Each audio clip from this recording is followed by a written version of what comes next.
नमस्कार दोस्तों, बहुत स्वागत है आपका भोजपुरी बिहार चैनल में। इन दिनों चिराग पासवान के हौसले बड़े बुलंद हैं। भाजपा ने जिस नीतीश के संगत में आकर चिराग को बिसरा दिया था, आज नीतीश का साथ छूटने के बाद उन्हीं की जी हजूरी कहें तो चिरौरी करनी पड़ रही है। भाजपा में नंबर 2 के नेता अमित शाह भी आजकल चिराग पासवान का हाल चाल लेते रहते हैं। सूत्रों की माने तो जल्द ही चिराग पासवान के हाथ दिल्ली की कुर्सी लग सकती है। आने वाले दिनों में कई राज्यों के चुनावों को देखते हुए मोदी मंत्रिमंडल में बड़ा फेरबदल होने वाला है। सूत्रों की माने तो चिराग पासवान से वादा हुआ है कि उन्हें एक अहम मंत्रालय से नवाजा जाएगा।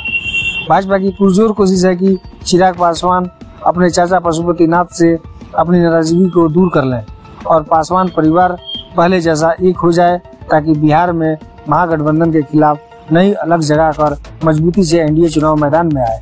आपको बता दें कि चिराग पासवान बिहार के राजनीति में एक बड़ा रोल अदा करते हैं और युवाओं के बीच उनका बड़ा क्रेज है। दोस्तों, वीडियो को लाइक करें, चैनल पर तो सब्सक्राइब जरूर करें कि हमारी हर खबर आप तक जल्दी पहुंच सके।